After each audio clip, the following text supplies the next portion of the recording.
of us again. You better go get you a lottery ticket because you just might win. It's your boy T Streams holding it down in the D. It's my homie, the living legend Larry, holding it down in the DMV. Fellas, how you doing? All is good, man. All is good. On a Man, don't forget to give yourself that shine, man. Oh yeah, I'm here too. Yeah, I'm here too. I'm here. I'm just here, man. That's all I'll say. I'm here, ladies and gentlemen. And as always, we've got a nice show for you guys. We appreciate the love that you give us. A lot of people hit me up, sharing our content, sharing Larry, sharing T Streams, sharing the black people we network with, B. Avery and E-Man. They put out good work, ladies and gentlemen. So rocks with them. Tonight, we're going to cover a couple of issues the fellas sent me. So we're going to talk about that movie, Judas and the Black Messiah. Does it deserve Oscar nominations? We'll talk about that. We're also going to talk about a black couple in California that was getting scammed because they're black. In terms of the appraisal of their home, I got the full scoop, man. You know, us three folks up here, we know this stuff has been happening. It's happened to us, but we have to keep putting this on the news so that people will think twice before they want to do this kind of craziness. And then we're going to finish it all off, ladies and gentlemen. We missed the stock show that we was going to do Sunday because it's cold in North Carolina. We had a polar vortex come and knocked out my internet. And shouts out to all my people in Texas and crazy places where they never get polar vortexes. Cynthia Charles is in the building talking about how cold it is. We feel you. Be safe. Let's dive on into it. But before we do it, fellas, we got to shout out the audience. Moochie Shy in the building. Cynthia Charles in the building. Stay warm. If you have to, get you a space heater if you need it. Just make sure you pay attention to it. Right. Be more careful in the building. Bruce McFadden. My friend Vanessa Todd. Tressa C is back in the building, and she said it's cold where she at, but no snow. Oh, no, she said no work, snow day. Okay. Now, folks, for y'all that don't know, places in the deep south, I don't even think they have a snow day budget. So when the snow comes, they got to go borrow money from some other budget in the city to handle the snow and all that. So, but where T Streams live at, snow is nothing but water under the bridge for them. I mean, they wade in the snows. Ain't that right, T Streams? Man, I tell you, I'm up early this morning with the blower out there trying to get this stuff about it. They say we supposed to wake up to about 8 or 9 more inches. Okay. I saw that. My brother, and my folks in Texas and Mexico and everywhere that's getting this. Are y'all ready to finally believe in global warming and climate change? Finally, because I don't know what else is going to tell you.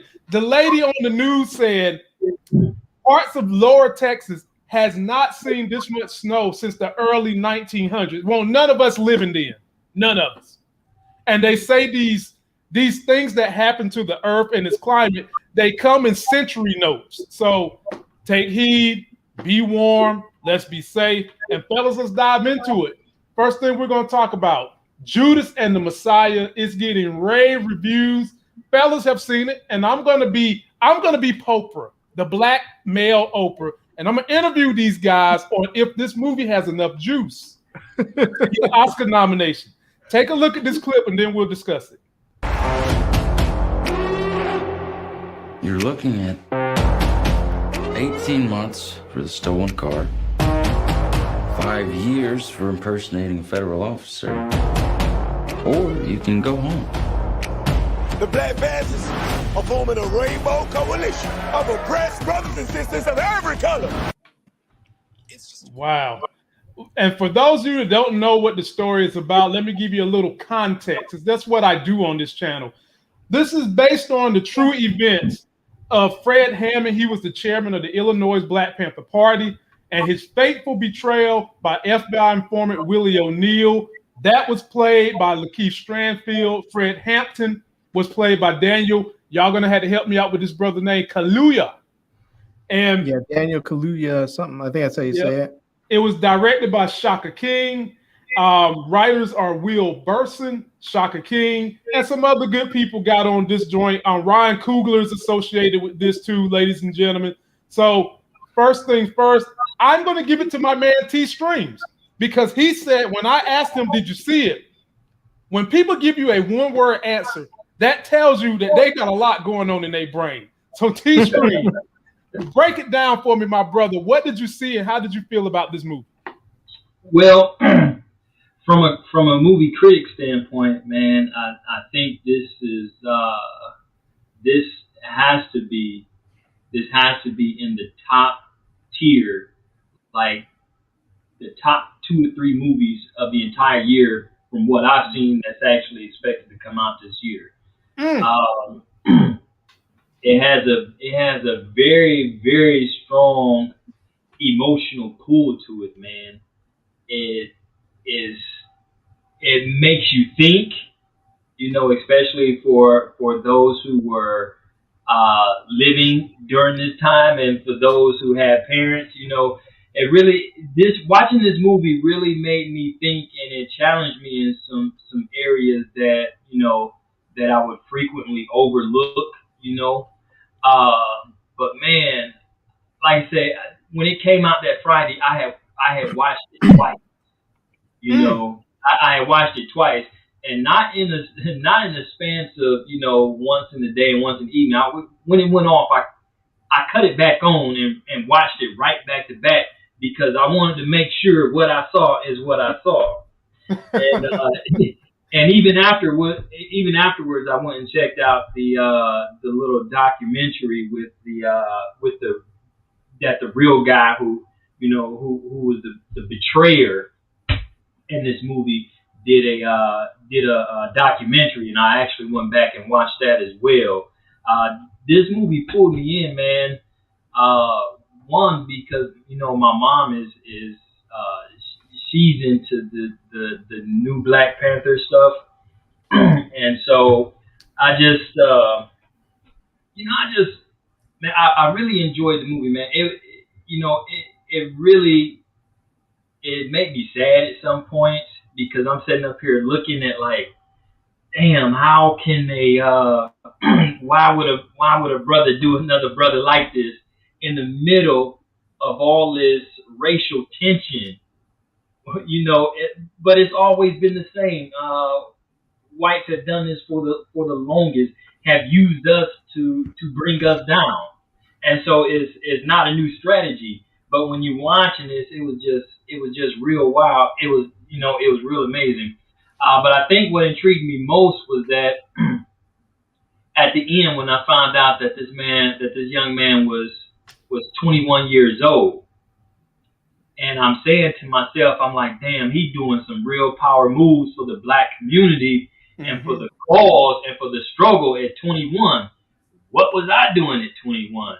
Exactly. It wasn't nothing on that caliber, And so I had a newfound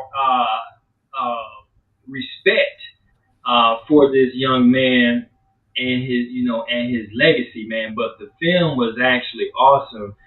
I sort of wish the film was written and portrayed from the standpoint of the initial antagonist and not exactly Fred. And that's okay. I could deal with that. But if I could just change one thing with the movie, I would change the fact to be able to see the movie pay homage to the young man, Fred, more so than the one that perpetrated his demise. Because Dude was a powerful brother. Yeah, he was, man. And well said. Larry, I'm going to give the ball to you. Larry, you want me to tell you when I knew this thing was going to go way left? Do you want me to show you the moment I knew this shit was going left? This was the moment when I knew this shit was going left. I was like, God, don't be more careful. He done. First of all, you trying to rob your people, take somebody's convertible, you get caught, and in order to get out of doing 5 years in jail, you try to take down someone who media and how can I put this nicely? Anglo-Saxon purveyors are trying to call a movement to give equal rights and freedoms to black people. They're trying to call to do everything but a child of God, a communist movement, socialist movement, all the names we still hear to this day. And for those of you that didn't know and learn in this movie just how racist J. Edgar Hoover was, all I can say is go do your homework and how he felt about Martin Luther King. Larry, I'm shaking your hand, my brother, but not in this way. And Yeah. what did you think about the whole thing, my brother Larry? Well, I hate to disappoint, man. Oh my goodness. Finally, the busiest YouTuber on the planet didn't get a chance to do his assignment. No, I watched it. Oh, okay. I watched it, but You didn't like here's it? the thing. I was a little disappointed. And I felt like the movie was lacking emotional depth. Like I didn't feel connected to any of the characters in a good or a bad way on either side. I feel like they didn't go into enough background or history of either of the two main characters, either William O'Neill or Fred Hampton. They just either one of them. So I never got a chance to feel like I knew them enough to care about them, So when something good or bad happened to them, I was sort of indifferent because I didn't feel anything about it. I was just sort of a spectator just watching. And now, like as an example of a movie where we all, because like we know the story. We know this story. We all knew what was going to happen. It wasn't like we didn't know what was going to happen. We've seen the documentaries about William O'Neill. We've seen documentaries about the Panthers. We know what happened to Fred Hampton. It's not a mystery. Mm-hmm. So, but when I watched Malcolm X, X, the Malcolm X movie that Spike Lee did, we all know what happened. I mean, I had read multiple books about Malcolm X. I've listened to his tapes. We knew how he died. There was nothing in that movie that was going to be a surprise. But the way that movie was made, we had enough background on Malcolm X to see why he became the person that he became. And we became invested in him as a person.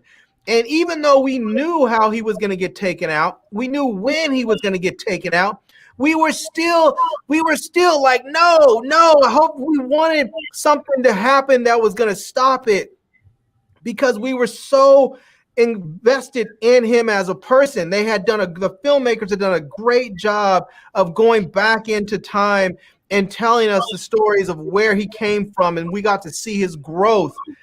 We didn't see anything with Fred Hampton. It just sort of started from we didn't see anything about O'Neill either. It was sort of like he had a botched robbery, and then literally they cut to where he's in a Black Panther meeting. And then we saw nothing of the background of Fred Hampton. We didn't get to see anything of how he came up and what struggles he might have possibly have had that led him to the movement. Or, it was just nothing. They gave us nothing to hold on to really care about these guys, Well, for me, feeling nothing for them. For me, I didn't need any of that. I feel like maybe the writers kind of expected us to know what preempted Fred to be in the position he was in because of the era. Now, I do agree with what you're saying, but for me, I didn't need to come into this story with all the background because I already knew what was going on during that era in life. We had Martin Luther King, we had J. I already knew all that. So I'm invested in seeing Black people progress, and I wanted to see what was this man's account of how he was trying to get people to join the movement. And I think the overall narrative, when you slice what happened then to what is going on now, was supposed to be the emotional attachment we're supposed to get. That we are light year. Well, I'm not even going to say light years. And on the calendar, we are many years beyond the 60s and 50s. We're beyond that. But the issues that was going on back then continue to happen now. And our very next story is a part of that, with a black couple getting railroaded with the refinancing of their home for a whole lot of money, creating generational wealth. But the issues they had back then was worse than that.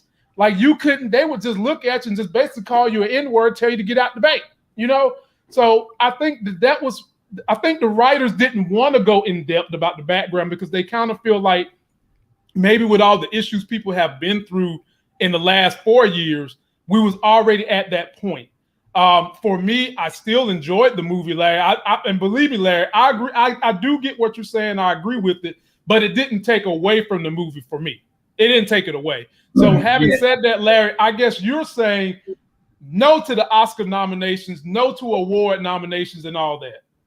Well, you know, it's interesting. People have been saying that Daniel Kaluuya's performance was this Oscar caliber performance.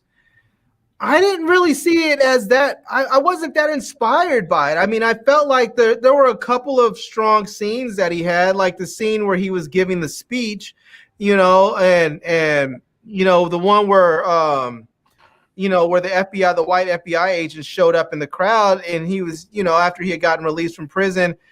And I mean, that was a nice scene. I mean, it was a nice performance in that scene, but I think overall his performance was just okay. And I'm not saying that it was because he's a bad actor, because we know he's not. I just think it was just okay, an okay performance from an okay script. And I think that, I mean, honestly, if I was going to pick someone from that movie to give an Oscar to, it most likely would be Lakeith Stanfield. I think that even though I didn't like his character, I didn't like what he was doing in there, I think his performance was way stronger than anybody else's in that movie. Well, I think that's who people are calling for to get the Oscar, Larry. And T-Strings, what do you think in terms of the acting? I enjoyed it, and I think more so the story, like I was saying earlier, the story is pretty much surrounded around William O'Neill. I think it's his story more so than it is Fred's story. It is. Now from you know, just from my perspective, man, like I was imbued with all kind of emotion when I was watching it. I mean, just speaking for myself, I mean, it was at times like, you know, I started like really, really thinking like, oh man, want to throw my fist up, you know? It was I mean, that's, you know, I'm sitting up here watching, and I'm sitting up here like, hey, yeah, man, I dig it. You know, want to throw the fist up, and because I'm feeling it, but at the same time, it was also pulling from a dark place as well, because you know, it got me to the point where it was one of them films where I'm beginning to question, you know, folks, you know, around me and their ulterior motives and all kind of stuff, because I'm looking at all this go on and I'm like, dang, man. And the crazy thing about it that we see throughout the movie, when this man is dealing with the feds, he keep referring to Fred now as his friend. Mm-hmm. And so that lets you know the level of betrayal that he was out for to get up out of 5 years of prison? 5 years. Oh my God. And so, you know, you befriended someone, became his lieutenant and right-hand man, and kept things stable and rebuilt while he was away, to turn around and you couldn't give it up after they told you that they was gonna kill him. You know, man. I was imbued with all kind of emotions, man. I was like really, really tricked watching this film, because I'm like, at some moments I was very angry, And then at some points, I wanted to cheer. At different points, I felt, sorry for the struggle, seeing that some of our people had to go through. And then I was like happy when they was busting at the police and like, yeah, I'm like, get your get back, And so I was overwhelmed with all different types of emotions while watching it, and it's probably one of the main reasons why I actually watched it twice. As far as the acting, I think they all did a pretty good job. Portraying the characters. Could they have went deeper into to some of their background histories, what brought them to that point? I'm assuming that they probably could have, but I was satisfied with the way the movie was displayed. Yeah, the only time that I felt a real sense of like deep emotional depth in that movie was when what's his name, Jake Winters, went off on the deep end when he found out his friend had been killed, and that's because the filmmakers had spent a little bit of time on that storyline. I mean, we saw him hanging out with his buddy, and then when his friend got shot, was in the hospital. We saw that he went to the hospital to try and talk to him, and the cops wouldn't even let him talk to him. He asked if he can leave him some books and magazines, and they wouldn't even let him do that. And so we got to see that, that he was concerned about him, because it wasn't just like, oh, this is just some fellow Panther. This was his friend, and he went to go see his friend in the hospital. It wasn't like anybody else went there to go see him. It was just him, because that was his friend. And so you get an idea of these two men had a real friendship and a connection. And when the guy died and he found out that they had killed him, then you get the understanding. Even then when he went to go try and talk to the guy, we get a sense of this guy was really a sort of a sweet kid. Like, he went there to go talk to this janitor and say, "Hey, what happened? This was my friend. I just want to know what happened to my friend." And the guy wouldn't talk to him. And even though the guy was armed, it wasn't like he pulled the piece out on the guy and was threatening him. The guy pushed him away and it fell out from underneath his coat. And even then, he just picked it up, put it away. And he even told him, like, I'm not here to hurt you. I just want to find out what happened to my friend. But you can see how that sort of in that moment, the guy just felt a sense of hopelessness, and there was nothing left for him to do except to go and get some revenge. And he, and those cops went after him, and he went and shot those cops, and he killed them. That scene, like when the cop, after he shot the cop, shot him, and he shot the cop, and the cop is on the ground, and he's saying, "Please, please." You could see in the guy's face he was hurt, but that begging that the cop had, he had nothing for him. He was like, there was nothing. You are just in the moment before this trying to shoot me down like a dog. You murdered my friend who was strapped to a hospital gurney, and you're begging me for mercy. No. In that moment, that was the only time on this movie I felt some real emotional depth. I just felt like everything else, they sort of just glossed over it and gave it short shrift. I mean, I don't get me wrong. This was a 2-hour movie, and generally I don't advocate for very long movies. But I think this might have been one of those times they could have done with a long-ass, Spike Lee 3-hour and something minute joint, because I think they could have done a lot with some real background. Some people just don't know about the Black Panthers. This idea of Black people roaming the streets, doing patrols to protect, like the scene where the guy rolled in there to check on the store owners because the cops were in there harassing them. People have no idea about the history behind that, and they didn't touch on it at all. They didn't explain it at all. If you know nothing about the Panthers, that there's large parts of this movie that make absolutely no sense to you, and which is why I said I certainly can agree with your point. That's why I said I can certainly agree to that. But I kind of feel like, Larry, every time we do these, do we have to teach them intricate history? Shouldn't they know some of this already? But they don't. This is part of that history lesson for them because let's be real, they're not teaching about the Black Panthers in school to either black kids or white kids. And so if you don't have parents that took the time out of your day and their day and our lives and their lives to teach us about this stuff, you're not going to know. Your experience with the Black Panthers is going to be a cool retro t-shirt. And that's about it. And so if they don't take the time to teach them, because a lot of people are learning about these organizations and these movements and these groups from the movies, and if we don't give them some background, they're just gonna think, oh, these were just some guys that were running around with guns harassing the police officers in their neighborhood. Like they were talking about get the police out of our neighborhoods and F the pigs. They didn't talk about why. They didn't give any reason for why. They needed to show the why so people could understand why these people were so virulent about this, why they were so frustrated, why they were willing to pick up arms and stand in harm's way and willing to die for this. They didn't talk about it, so it just fell flat. So having said that, fellas, so that we can move on for time constraints, Larry, 0 to 10, how would you rate this movie? I'm gonna give it probably I'm probably gonna give it a 7.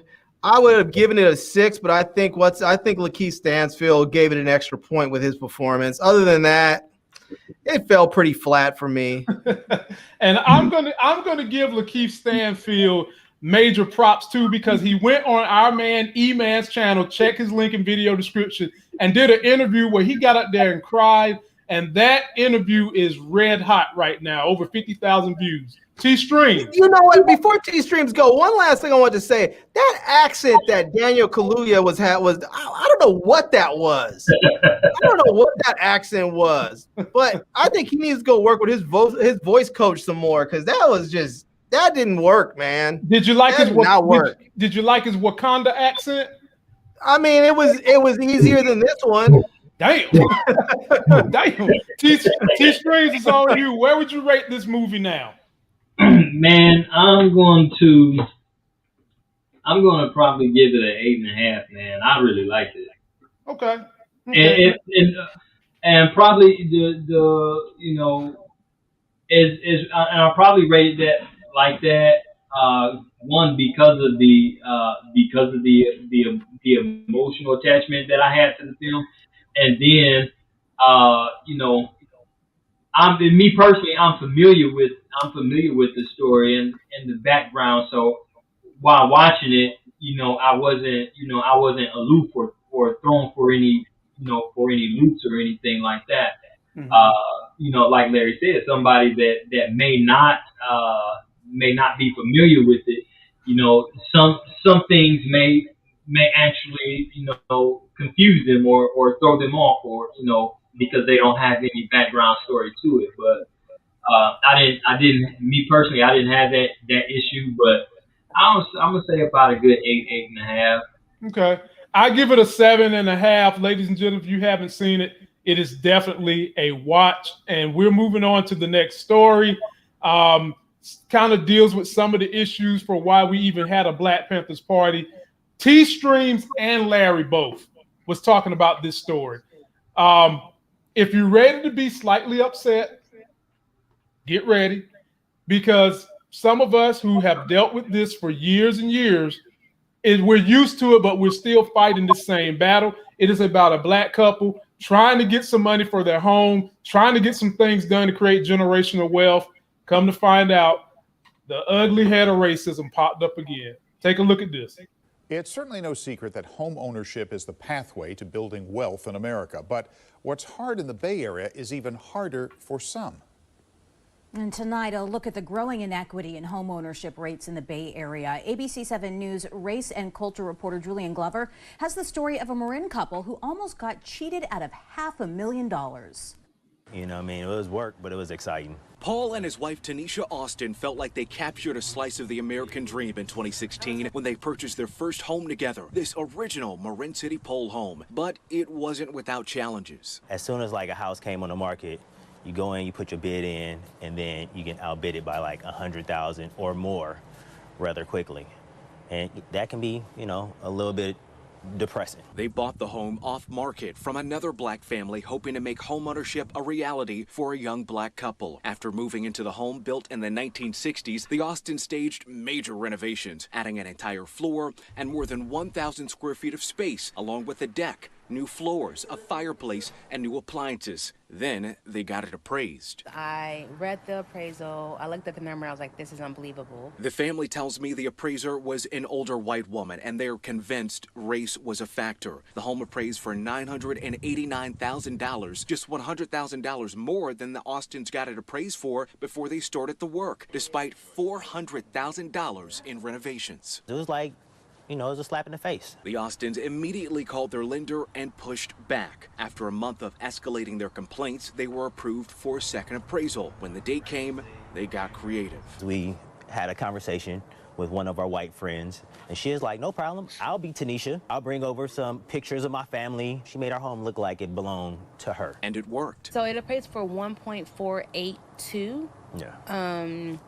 Which was 50% more than what it appraised for by a couple weeks prior. Almost 1.5, $500,000 more. The Austins were outraged and believe this is another ugly result of larger systemic issues. There are implications of the ability to create generational wealth or pass things on if our house is appraised for 50% less than what is valued at. We know discrimination is in nearly every aspect of the home buying process, and really we need to be addressing it as an industry. Discrimination in the housing market comes in many forms and has a long history in our country and in the Bay Area, leading to alarmingly low rates of Black Americans owning their own home. Black home ownership lags across the country, with less than half, only 44% of Black Americans owning their own home in 2020. Compare that to 74% for white Americans. Looking at the Golden State, just 34% of Black Californians own a home. In the Bay Area, those numbers are even lower. Just 33% of Black San Francisco residents own a home, compared to 61% of white San Franciscans. The numbers are more drastic in San Jose, with a Black home ownership rate of 31% and a white home ownership rate of 65%, more than double. Why are we seeing such a great disparity? There's still problems in the housing industry of Black people being steered away from white neighborhoods, even though that is technically illegal, or Black people not having the same access to mortgages that white people have. According to the National Association of Realtors, Black applicants are rejected for mortgage loans at rates 3 times higher than that of white applicants. Another factor suppressing Black home ownership. African Americans have nearly double the amount of student loan debt than we see for white homebuyers. So that's just one of the many hurdles that African American homebuyers are really strapped with and holds back their buying power. And the pandemic has made things worse. The representative from NAR stressed closing the homeownership gap is essential to closing the wealth gap in our country. To make that happen, equity in housing and access to affordable homes must be the central focus. The Austins agree. If we are aware that implicit bias exists in other systems, police, school, why wouldn't they also exist in the housing market? And then what can we do to, fix that? There could be help on the way in the form of 2 Biden administration proposals. The first would extend $15,000 in down payment assistance for first-time home buyers. The other, a $100 billion fund to update existing and create new affordable housing. Oh, my Lord. Fellas, Lord have mercy. You talking about an increase for putting Karen, I can't even call her Karen because she was on our side. You're talking about, I'm going to call her Becky. You're talking about a $500,000 increase in the property of your house because you slid a Becky in there, pretended to be white. Fellas, let me tell you how I've had to deal with this too. I'm in a business circle in the Triad with other business owners. Some are minorities, some are women, blah, blah, blah, right? I've been in there with a woman who never shows her face at this. I'm not even gonna say what her business is, but she owns a business that's predominantly caters to Anglo-Saxons because of discretionary income. She never showed her face. No one ever knew she owned it. They thought that the person that owned it was an Anglo-Saxon. Fellas, why is it the minute she decided to be the face of her company, nothing else changed about the business, only that she was there more, she started greeting the people, she started telling them, I'm the owner. Why is it that she saw a decline in her revenue 30%? And the very next year, she goes back to having the other girl be the general manager, the Becky being the general manager. Her revenues go back up because people assume Becky is the owner. It happens everywhere, ladies and gentlemen. This is exactly what we mean when we talk about getting squeezed. You have Colin Kaepernick taking a knee for injustice, police brutality. It happens across the spectrum. Do you really think that the only place people have these implicit biases is with the police department? No, that's just the tip of the iceberg. And you would expect in California that you wouldn't see this as much. But I'm here to tell y'all, racism lives everywhere in the United States. And when you see this type of foolishness, you have to call it out. You have to stamp it out. And I hope that whoever that person was that did their first refi got a stern stamp out, because they certainly ain't no other excuse for why they didn't get that money that they needed. Larry, I'm going to give it to you first. Well, you know, a couple of funny things. I posted this on my Facebook page, and after T-Stream sent it, and I actually sent it to a group, a thread that I'm on with some couple of friends from back home. And one of the ladies on the thread was like, "Yeah, this is my cousin. I know this story personally because the guy's my cousin." And the guy your cousin? The guy it's a friend of mine's cousin. Okay. So, I was about to say I like him. He drives a Tesla. Yeah.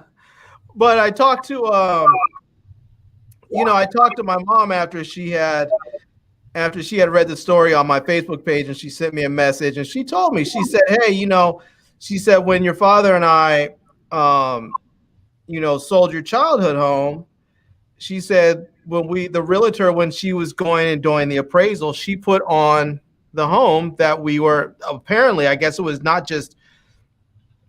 happened twice. Once is when they were buying the home, and once when they did the appraisal. First, when they were buying the home, she put that my parents were white.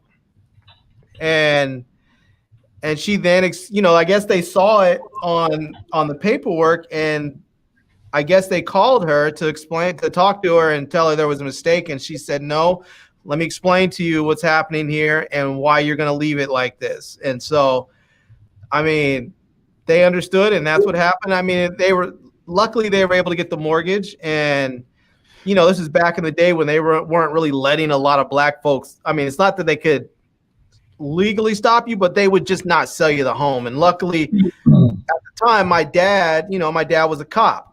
And so they allowed him to move in the neighborhood because he was a cop. And then when they sold the house, apparently the real estate agent had to do the same thing. They put that they were white. So when they went and got the house appraised, they didn't get screwed. And I mean, it's unfortunate because, like the woman was talking about and she was mentioning in the piece there, she was like, it affects the amount of generational wealth that can be passed on. So if you're taking whatever, I mean, we see the wealth gap that is between whites and blacks, and it's astronomical. I mean, it's at such a point, it's at such a divide. I don't know if we'll ever make up that gap. I hope that we will, but I don't know how. But 40 acres and a mule make up some ground quick, as long as y'all don't go buy Cadillacs. There is that. So, but if you're taking people's wealth that they build, if you take, people work hard and they have jobs. I don't know what this brother does, but whatever he does and she does, they're doing okay because they bought a $900,000 house and put $400,000 into it. They have a lot of money. And if you're taking people's wealth and just saying, nope, that wealth does not exist, that value does not exist, you're just basically screwing them. And so, there's not a lot of black people that can afford to buy a home like that. And so likely when they sell it, unless they hold true to what the owners originally did, they're probably going to sell it to a white person. So unless they go through and have one of their white friends come through and get it, when it comes to get appraised again, unless they have it made up to look like a white person lives there again, they might be looking at getting screwed all over again. So, but I guess and this is the other thing with that whole situation. They said they bought this house off market from another black family. Most of us don't have that opportunity. Most of us don't have the opportunity to say, okay, here's a black family or here's a black couple that lived in this house and maybe they had kids and their kids have been raised and gone. Now they want to go live somewhere else. Maybe they don't have to worry about the maintenance of a large home. So we're just going to go find a nice black couple to sell it to. Most people don't have that. Right. Most people are forced to contend with the market as is, And so, I mean, it's just frustrating when and I say this frustratingly because as someone who's currently in the market to buy a home, my wife and I have been looking for homes. We have been searching for 2 years. We haven't been able to find anything we really like. We found a few things and then, something fell through with them. And we decided we were going to up our price. And so we were like, okay, we upped our price. We found a home. We were surprised the first weekend out after we upped our price. We found a home that we actually liked. We went, said, yep, this is the one we want to go ahead and buy it. We didn't even, our real estate agent said we can put in a bid, but it doesn't even make sense because they were like, the real estate agent already came back and said that we have a number of bids over asking already. It's like 20, 30,000 over asking. Now, part of me, when I hear this story, part of me wonders, like, maybe we should have put in a bid anyways. Maybe that real estate agent was full of shit and didn't have any bids. She just didn't want any black folks living there. And so maybe we should have said, we'll put the bid in anyways, But it is frustrating when people come in. And there was one other house we looked at a while back. We decided not to put in a bid on it, but we did go look at and see what it sold for. And it was listed for like $525 and it sold for like $615, So, people are selling stuff way above asking. It does get frustrating. So I feel you. Right now, Larry, well, honestly, since before the pandemic, here in North Carolina, it has certainly been a seller's market, because buyers are just paying all these astronomical prices above what asking is. So maybe that was contributing in that situation. But T-Streams, you own property just like I do, commercial property just like I do. Talk about how it made you feel when you saw what this brother was going through, considering he spent the money to renovate the property. And now, Larry, you might not know the saying, but there's a saying for us folks in real estate that do this. It's called BRRRR: buy, rehab, refinance, repeat. That's how you make money. You buy, you rehab, you refinance, you repeat, and if you're not living in it, you rent it. And then you pull your equity out of it. That's how you make money. T-Streams, talk about it. Yeah, man. When I sent that over to you, I had saw it and I was like, damn, because to me, systemic racism is a bigger threat to the black people in the United States than blatant racism can ever be. Okay. Because though somebody calling you a nigga or, thinking that you're a monkey or that that you are below them, those things are pretty superficial compared to, the powers that be that can actually move and shape things, that can stop you and hinder you from advancing and doing other things as far as living your American dream. Now, the same thing happened to me once before. I just, on the surface, I don't look very impressive. I wear my hats and my sneakers, and we was looking at some houses one day, and I'm just average old Joe. And me and my wife, we saw a house that we liked. It was nice. And so, the guy that was doing the walk-in for us, I told him, I just I just basically told him, I said, man, here, well, I want this, And then he told me what the price was, and he was like, well, you see all these cars right here mean that it's been getting a lot of showings. Oh God. And so, and I was like, that's cool. I want whatever it is, we gonna take it. We're gonna, we'll do it. And then I told him, I said, well, I'll just overbid. I'll just overbid it because, when I saw it, I was like, this is the house for us. And the man, do you know this guy? He sat there and told me, he said that I could not overbid by X amount of dollars. I had to be within a 2 or 3% range of the appraisal value of the home. That's dude. I promise to God, man. So what he was trying to do was suppress my buying power. That's what he was trying to do, and that's where our heads clash at, because I'm like, where did this come from? Yeah. Who made this? Who made this rule? And so the only thing I could think of is, oh, you don't want to see me come out here and take this from your comrades, and the whole situation.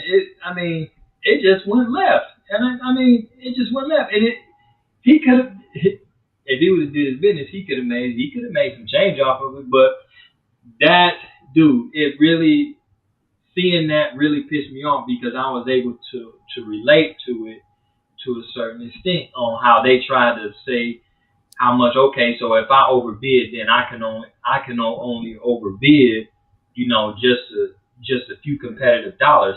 I can't do like everybody else and put a stamp on it and okay, make the next man just give up. I can't do that. All right, that's what you're saying I can't do. But this is just some bullcrap you throwing in the game right here.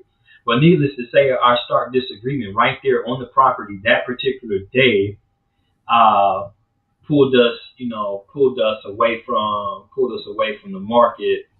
And I really just hate to see this because some people, man, people work hard, and then a part of the American dream, regardless of how much a home costs, is someone being able to say, okay, this is my home that I worked hard, that I paid for. It is mine. I'm going to raise my kids here, or, I'm going to live here and my kids going, or whatever the case may be. I'm going to put up my picket fence, but this is mine. And to have the powers that be try to shackle you and, and hinder you from making certain advances that could propel you in your personal status or in your life is really just dead wrong.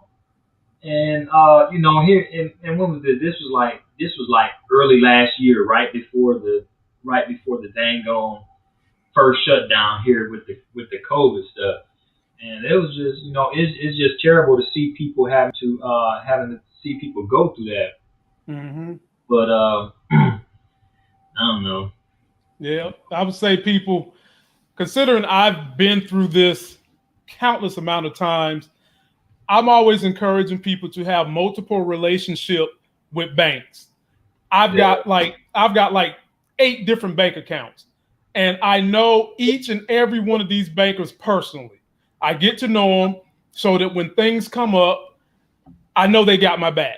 And there are some banks I was going to go with that I didn't feel like they had my back. I cut them loose. It is enough for us to deal with racism, but we also have to deal with the pure damn nepotism that comes on in the real estate market that they pass down to their buddies before it gets to things like Redfin, Zillow, backdoor pocket deals and stuff like that we don't get our hands on because the nepotism passes it that way. So ladies and gentlemen, when you meet resistance, they expect you to give up the first time. That's what they expect. The brother in the video, he ain't give up. He went back to back. Keep fighting. Keep looking for someone else that can help you in that process to get these things that can enhance the overall quality of life, which we call life gains for you and your family. And now, Larry, you're going to love this one because there won't no life gain made on this. We're going to see a clip of my girl, Nancy P., talking about the obstructionist, traitorous, cowardice behavior of the GOP, in particular Mitch McConnell, in acquitting some of these people's favorite insurrectionist president. Take a look at this, and then we're going to follow up. The big lie, stop the steal, the big lie that you talked about, stop the steal, was the momentum for getting these people there on the 6th. They honestly believe, for whatever reason, maybe too much social media, whatever. Watch Social Media, that movie. Why they were thinking that that was true, that the election was not legitimate, whatever the reason the president told them. So, okay, so that's the 6th. The week later, we impeach in the House.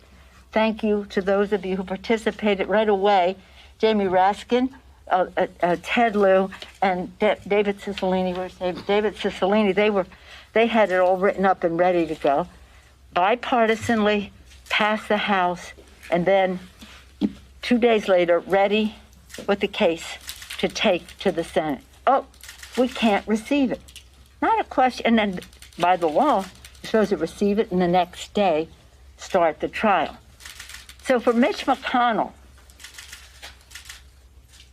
who created the situation where it could not have been heard before the 20th, or even begun before the 20th in the Senate, to say all the things he said, oh my gosh, about Donald Trump and how horrible he was and is, and then say, but the time that the House chose to bring it over. No, we didn't choose.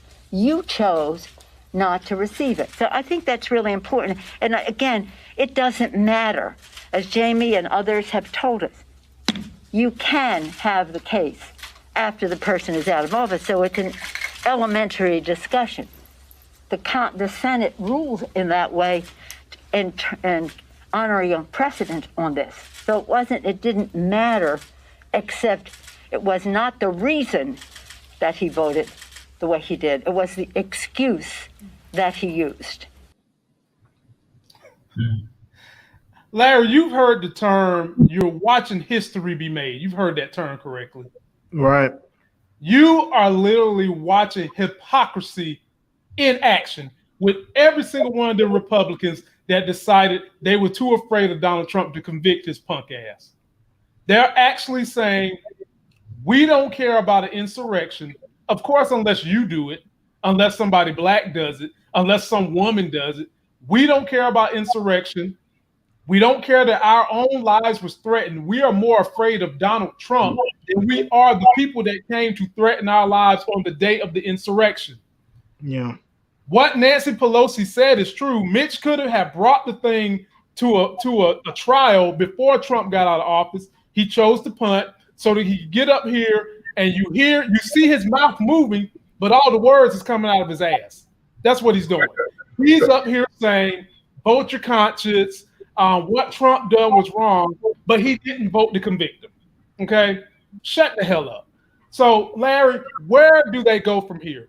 What's the next? Trump is saying he's not done. He's saying he's going to try to run for something.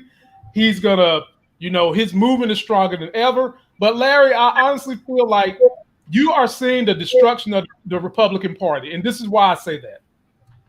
Trump basically told them people, why go vote in Atlanta and in Georgia because it's rigged, and they didn't show up to help the other Republicans. The Republicans lost.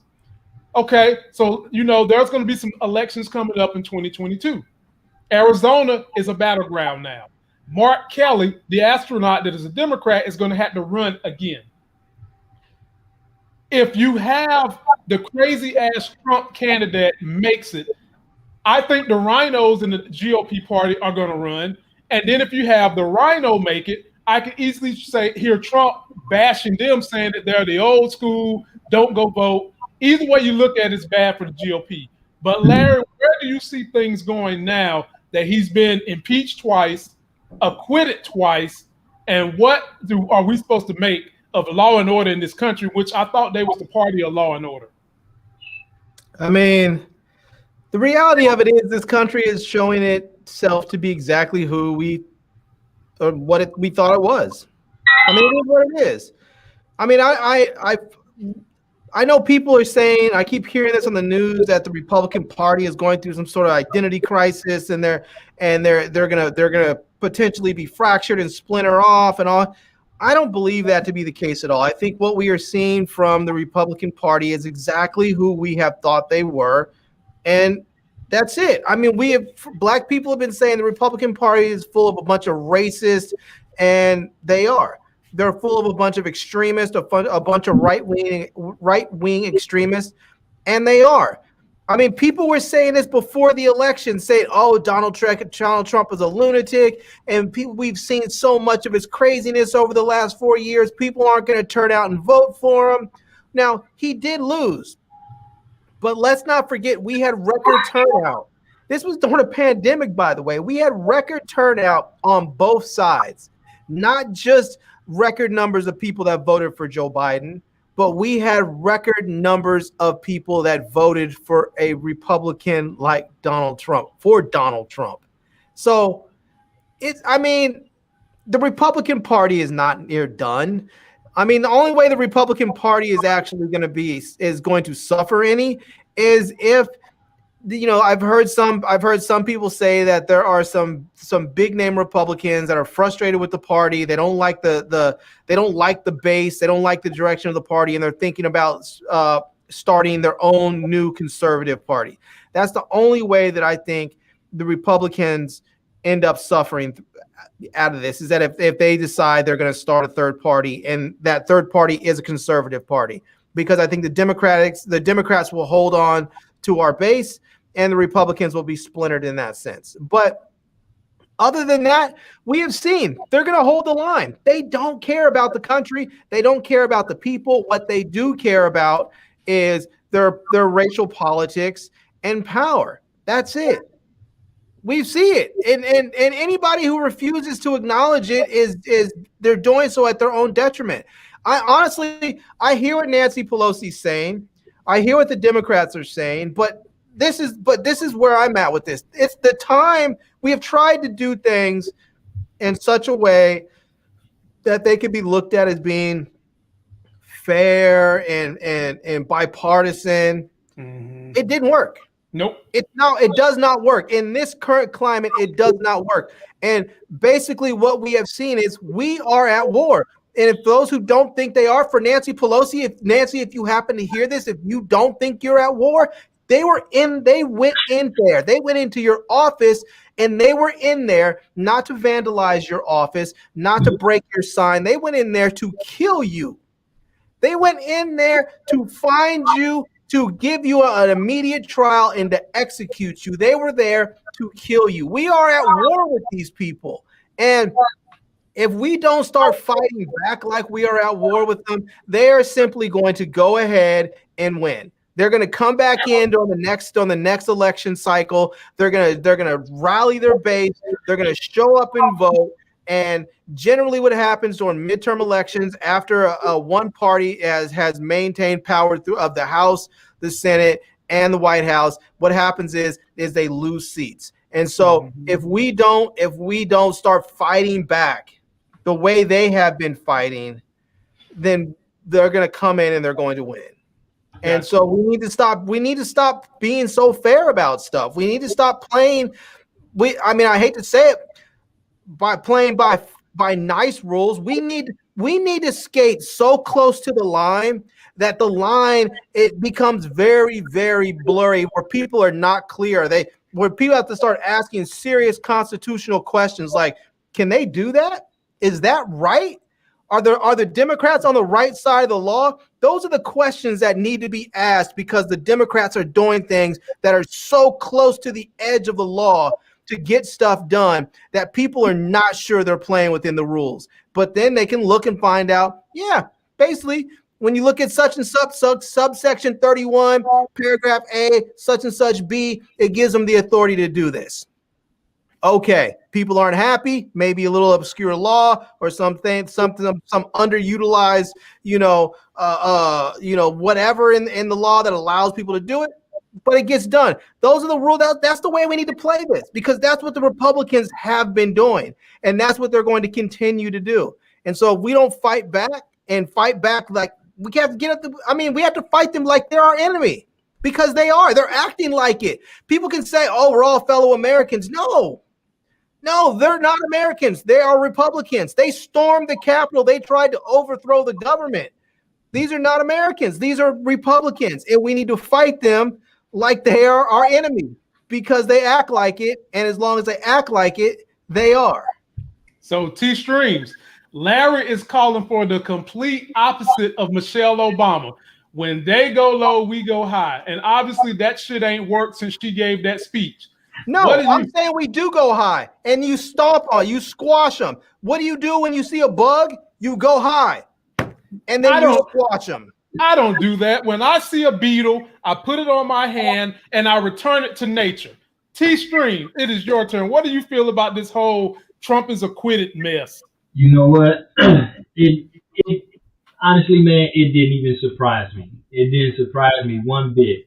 I didn't even watch the trial, but me neither. It didn't surprise me. I knew they were going to do that, and I knew that it was going to happen just the way it did.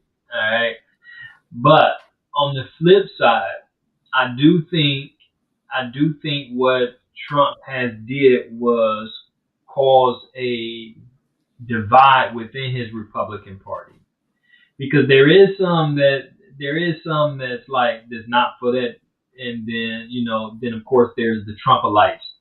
Hold on, T-Streams. I have to acknowledge somebody. Damn, we got a $20 super chat from my folk over at Just My Opinion Reviews. Man, that's Killmonger money right there. Hey man, you ain't lying. Shouts out to my brother over there at Just My Opinion Reviews. He does great work. He's got reviews of Judas and the Messiah. He's got interviews on his channel. His link is in the description. His link is also in my YouTube featured channels. Check the brother out. His power is out in Texas. We're wishing him well, and all my people in Texas well. My brother, that $20 is heavy, man, and I appreciate it. But T-Streams, finish what you were saying.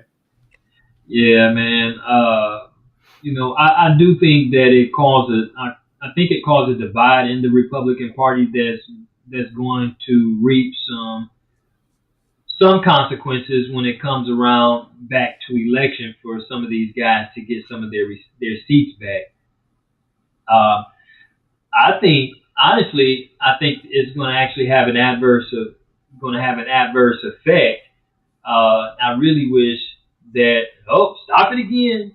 No, there it is. Oh my goodness. Coming Lord have mercy. Lord have mercy. Trust us, see. Oh man. My God. You know what? I might do a live stream on my channel. All I can say is trust us, see, together we have made life gains. You've been with this channel since we first started introducing people about stocks and everything, the power of stocks. So I must say I'm grateful to you. I hope you're staying warm. I know y'all Louisiana girls ain't really used to all that coldness and everything like that. But this $20 you gave on this super chat warms us all up. So through our heat, you be warm, my sister. Finish up, T-Streams. Yeah. So, honestly, I hope it continues to go as I have foreseen it. But I do think Donald Trump has did the Republican Party a great disservice and has caused a great divide in them. And so I think they're going to lose quite a few more seats come around come next election spot. And we'll just have to see. But like I was saying a few episodes ago, man, some of these old heads that's like stuck in their ways. Them clowns.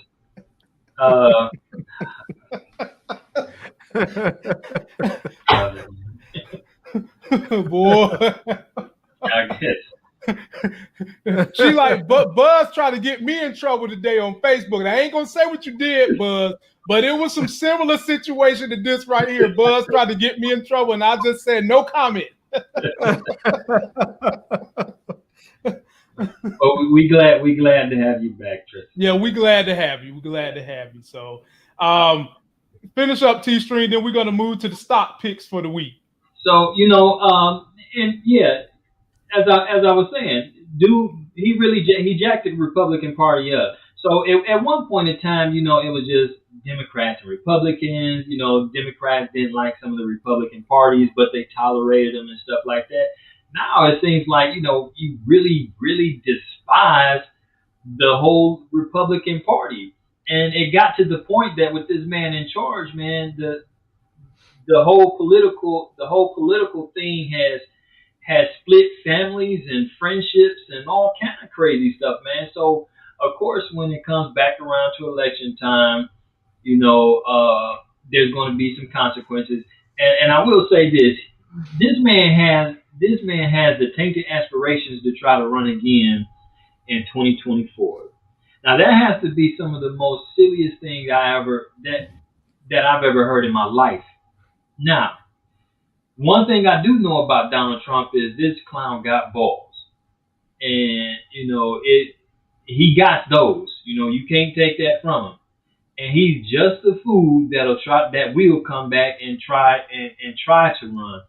But man, you look at it, you've been impeached twice, and I don't know. The only thing I can think of why they acquitted him was because they was trying to salvage their own careers. That's the only thing I could think of. And in return, I think that may backfire on them.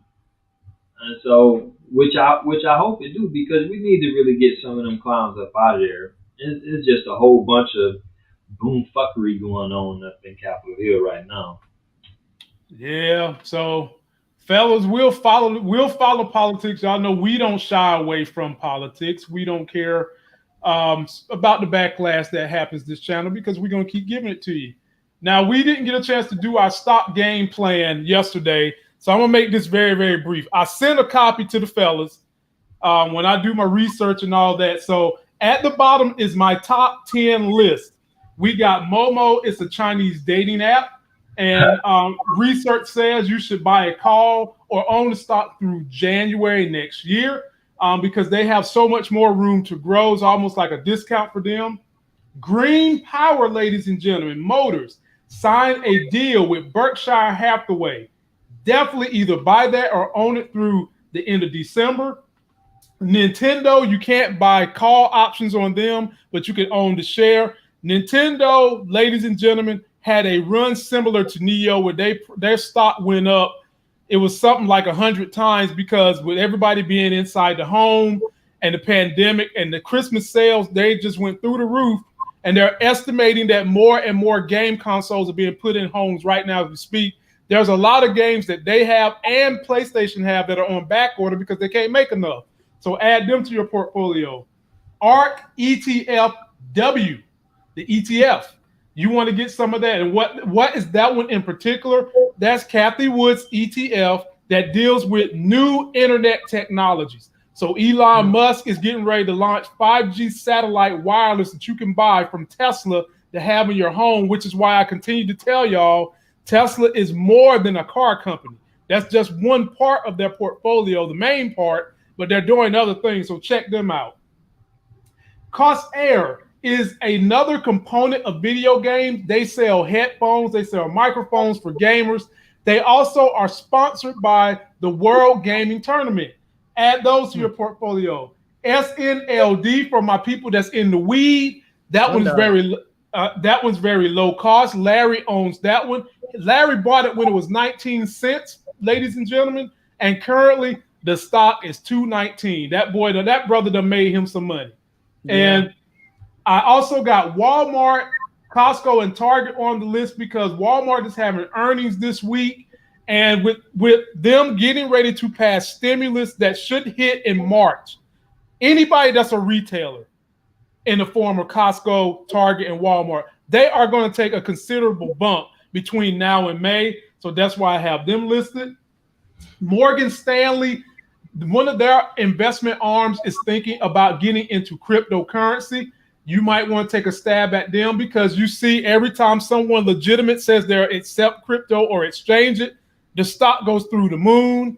And Morgan Stanley is going to be probably buying up a bunch of cryptos to start doing exchanges. So that's something you can add to your list. Didn't they say they were? It was some ridiculous amount of billions they were talking about buying. It's right there at the top of my notes. You see at the very top, it says buying 150 billion Bitcoin. You know, the crazy thing about this right here is that because Bitcoin has a finite number, they're not making any, they're not creating any more Bitcoins. It is what it is out there. If they buy $150 billion worth of Bitcoin, if they just hold it, the price is going to skyrocket because that just means there's that much less, there's that much fewer of it in circulation. You got that right. Just buying that much and holding it's going to drive the price through the roof. Which is why I'm actually thinking about buying a coin. I'm actually thinking about it. But see, when I see this, a full coin. When I see this and I see them talking about buying $150 billion in Bitcoin, I just think to myself, it's just begging for regulators to step in on this because it's giving way too much control in the marketplace of the value of it to small groups of people. If you can afford to buy $150 billion worth of Bitcoin, you know, you can, I mean, I'm not going to say they're going to corner the market, but they can pretty much control it. They can control how far it's going to go up and down at any given point. Hell, if you can afford to buy 2 Bitcoin, you're doing good. I know cats out there that bought 3 and 4 when it was $15,000 and they sitting pretty now. Yeah. I mean, they sitting somewhere sipping mojitos all during the pandemic. I mean, just chilling. You know what I'm saying? I'm doing all that. So we'll see. I'm thinking about it. We'll see how much discretionary income I have left when next month gets here. And the last one on the list is one that Larry put me on to, ladies and gentlemen. Larry is getting hip to this thing. IPO is an ETF for those of you that want exposure to all the newest IPOs that come out within a 2-year window. That's how they do. They take the top ones, they add them to the list, and then the ones that aren't performing as well over the last 2 years, they boot them off and replace them with the best performing ones. So if you're someone who you like when these new stocks come out, but it hurts your stomach sometimes because you don't know if it's going to go up or go down, get some IPO and just sit on that one long term and know that every 2 years, they're rotating these stocks in and out for the new cycles. That one is going to become a long-term position in my portfolio. Larry, any feedback about your plan this week and how do you feel about this list? Yeah, I like the list. You know, I've been eyeballing Green Power Motors a while ago. I should have bought them. It wasn't that long ago. They were like in single digits, and they were $7, man. We talked about it. We talked about them when we talked about Riot Blockchain. They were $7. And I should have just went ahead and bought them, but I didn't, and it's too late. Well, I mean, I can still get in, but you know that nice run up from a cheap price, and you know that IPO that happened last week, the Loan Depot, and I was saying I should have bought some of that. I almost bought 100 shares because they were at $15, and I didn't. Mm-hmm. They doubled overnight. The next day they opened up at like $33. I saw that. We were just talking about that. I saw that. Yeah, I saw that. I need to start trusting my gut. Yeah, you know? Yeah. Sometimes trust your gut. Sometimes trust your gut. Most of the time, trust me. That's what you do. That's what you do. That's what you do. And T-Streams, any comment, feedback you want to give before we get out of here about those stocks? Man, tell me which one was it again that had to deal with the Tesla 5G that you was talking about? That's ARKW ETF. Okay, I was just over here trying to look. The service is called Starlink. Okay. Okay. Yeah, but that's it's high-speed internet that's basically satellite based. So in the past they've had satellite internet through like DirecTV and Dish and stuff, but it's always been very slow. Where Starlink is giving people true high-speed internet, like I think it's like gigabit speeds over satellite, which means that, and one of the reasons why I think it's so important, I mean, obviously it's great for anybody, but part of the reason why it's so important is because people who traditionally could not get either any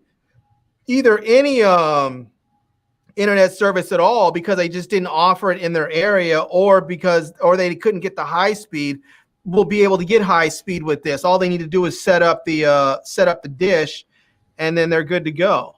And have you seen the little thing that they give you, Larry, so that you can connect to their system? It's like it's about small. it's about this big. You plug it in and it pulls your signal in, and it covers your whole house up to 3,000 square feet. Yeah. It looks like a little satellite dish. It looks like looks like those little antennas that people used to use back in the day. Yep. So is that really available for everybody? Yeah, it's in beta right now. Yeah, it's not available yet, but he's saying he's hoping to launch it in June. You can get it. I mean, you can sign up for it because it's a public beta, so you can sign up for it, and if they select you, you can get it. Yep. So I signed up for it, but I didn't like when they emailed me back about it. I was like, I don't really need it. I just signed up for it to see if I can get it to try it, but I was like, I don't need it. Well, don't worry. I'm gonna try it. I'm gonna definitely try it, and I'm like, Elon, look, man, give me some of that dog coin, my brother. If you're really gonna make it do something, give me a couple of stacks of that dog coin. But, I thought he was encouraging people to sell it. The last time I heard, he was encouraging people to sell. Yeah, well, he done dropped another tweet today saying dog coin to the moon. Oh, well, there you go. I mean, dog coin is one of those things. It's only like, I think it's like 7 cents a coin or something like that. So it's nothing. I mean, I don't know how it works. I'm not sure if it's the same as Bitcoin where they have only a certain amount that will ever be. So I'm not sure if it's the same way, but at 7 cents a coin, I mean, I bought $25 of dog coin. I have 350 of them. I paid $25 for it. So, and it sort of was a throwaway because I figured if it does something like Bitcoin in 10 years and I become a multimillionaire with 350 coins, I'm gonna walk around talking about, oh yeah, this is the best investment I ever made. $25. I'm gonna act like I'm a genius. What he needs to do, ladies and gentlemen, Roadblock IPO got pushed back to March. So what he needs to do is buy 350 shares of that Roadblock. And then I'm almost guaranteeing he'll be a millionaire 10 years from now. Well, why did they push it? Why did they push it back?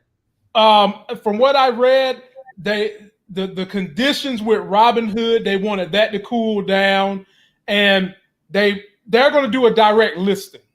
And so they also wanted to give more time to let more and more people know that they're coming through. And they had one paperwork hurdle to get through because they were supposed to try to do this thing in December. And then they pushed it back to January. They pushed it back to February. And now they're saying officially they're coming in March. Yep. So, well, ladies and gentlemen, that's it for us. It's time for us to go sayonara.